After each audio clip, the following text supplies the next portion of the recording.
This assembly, so I'm going to do this observation video now. First of all, I'm going to do the question A. So after I read the question, I know that the delta H is equals to negative 55 kilojoules. It's here. And the activation energy is positive 110 kilojoules. So because the delta H is negative 55 kilojoules and it's negative, so which means that this reaction will be exothermic. And exothermic reaction release energy to the surroundings. So it definitely products will have a lower potential energy than the reactants. Okay, so now we are here to determine the potential energy for the products, because we can assume that our potential energy for the reactants are 80 kilojoules here. So we can use this equation here to determine the potential energy in the products. So we know that delta H is equals to negative 55 kilojoules, and we know that the potential energy for the reactants is 80 kilojoules. So we can just use negative 55 kilojoules plus 80 kilojoules. So we get 25 kilojoules for the product's potential energy. So we can also label that the differences here, like the reactants potential energy and the product's potential energy, they have a difference here. This is delta H. So we can just label here as delta H equals to negative 55 kJ. So why the potential energy in products is lower than the potential energy in the reactants? It's because this is an exothermic reaction. So it releases energy to surroundings. So which means that the products has a lower potential energy than the initial potential energy in the reactants. So that's why. Okay, so now we're going to draw this diagram. So we know that the reactant's potential energy is 80 and the product's potential energy is 25. So we can draw this two dash line here. These are important for our diagram. And now we have to find out the activation energy forward. So it is 110 kJ. So what does it mean is that this is the amount of energy that we need to do this reaction. So this amount of energy is required to break the bonds in order to form new bonds. So without those amount of activation energy, the reaction cannot happen. So the question told me the activation energy is 110 positive kJ. So I just used 80 for the initial potential energy to add 110. And it gives me 190 kilojoules. So I know that if we want this reaction to happen, we have to reach the highest potential energy at 190 to reach its peak to break the bonds, and then we just form the bonds and get our products. So we can start. And we start from 80, as I assumed, and we have to increase because we need those activation energy to break the bonds. And we increase until we reach this peak at 190. So this peak is actually a transition state, and also we can call it activated complex. So at this point, basically it is forming new bonds, but not complete yet. So it is in a really unstable form. So it wants to continuing forming bonds, which means it will release energy. So we can just continue, and here we form the bonds releasing energy. So the potential energy will decrease, and then we decrease until we reach 25 kilojoules for the potential energy for the final products. So we stop and we finish this reaction. So this is how I draw this diagram.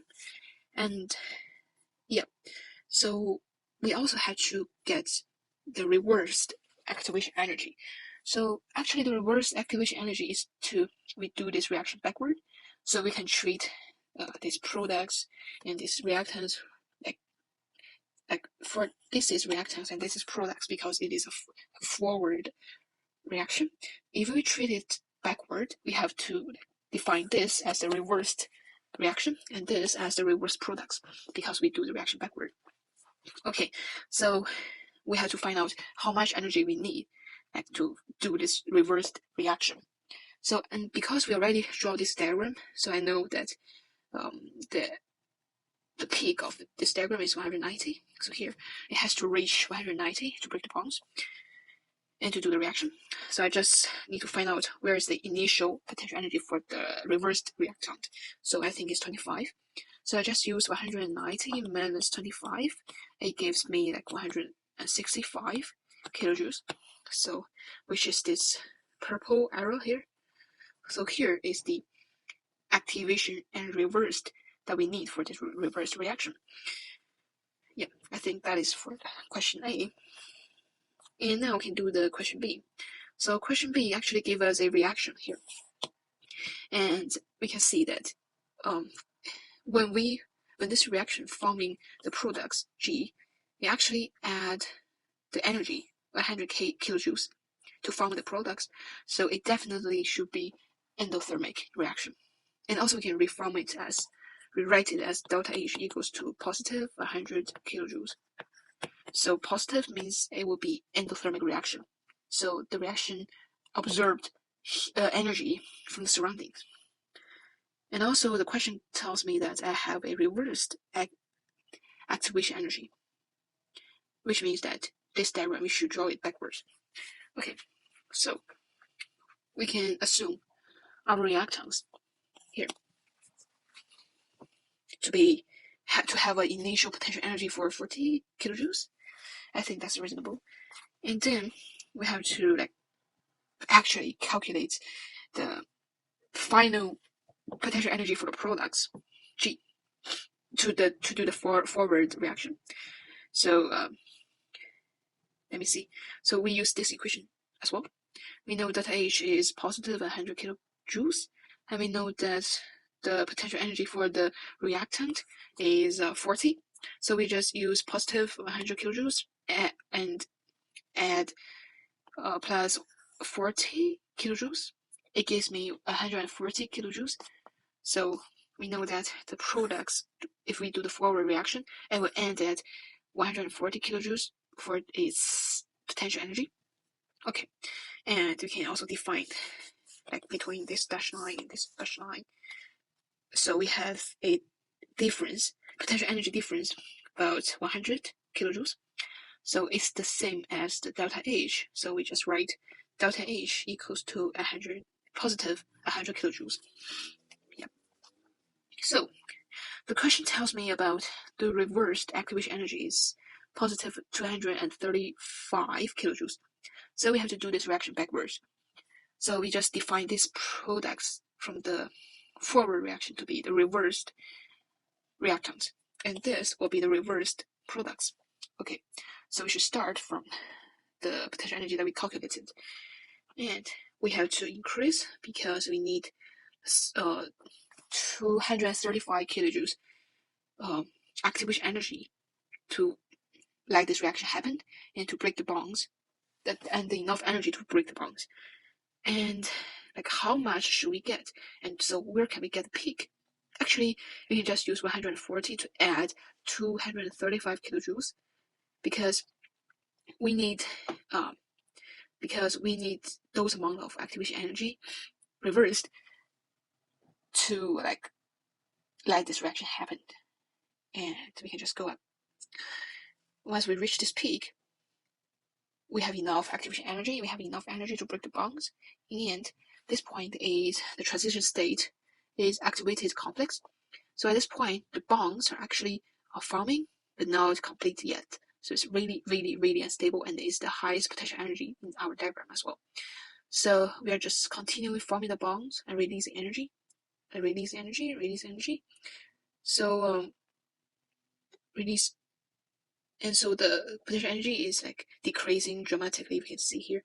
And once we reach 40 kilojoules for our reactants, we can just stop and the reaction is finished because we calculated.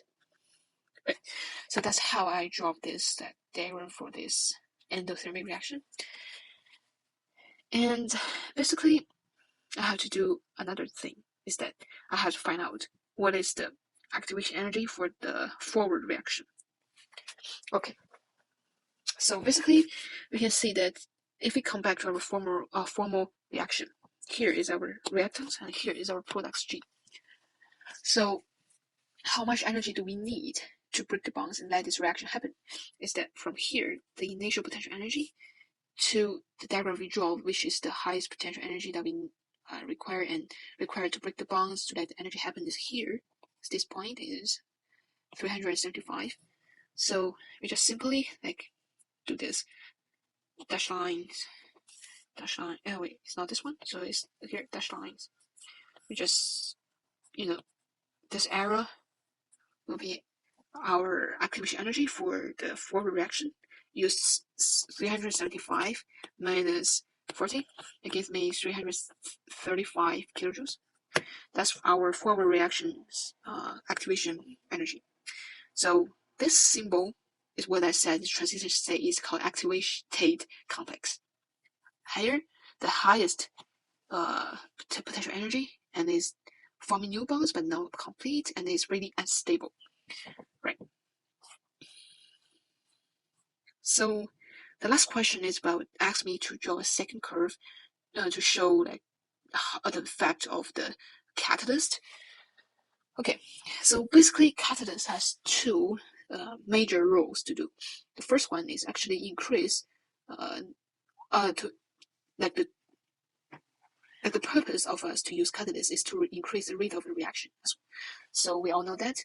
And the first role it does is that it breaks one slow hard step into two fast easier steps. And second role is that it can lower the total amount of activation energy that is required to do the reaction and that required to break those bonds. So after we add catalyst, it will have more reactant molecules to have enough energy to react. So it will reflect as a higher rate of reaction. So catalyst is really useful. And we can just draw it, because you can see I break this original one really hard and slow step into two fast and easier steps. So how can we draw this? Is that we have to start at the same point for the initial potential energy for reactants, and we just increase, because we still need a certain amount of activation energy to break the bonds. That is much lower than the original one. So we had to go up and reach the peak of this step, and we just reach this peak of the step, and we just go down to form the bonds, so release heat here. And then we have to do another step, because I divided one step into two easy steps, and it needs energy, the activation energy to break the bonds, reach the peak, break the bonds, reach the peak, and then forming the bonds, break the bond, reach the peak, form the bonds, releasing energy. So we have to release the energy until we hit the 140 kilojoules for the potential energy for our final products. So we are done for this catalyst curve. So you can see that the activation energy for the first step and the second step, they are much lower than the original activation energy required to do the reaction. It's much lower, and we divide it into two quick fast steps. So it's really helpful for us when you are doing the reactions. So yeah, and that's it for the whole observation video. Thank you for listening. Hope you can enjoy it.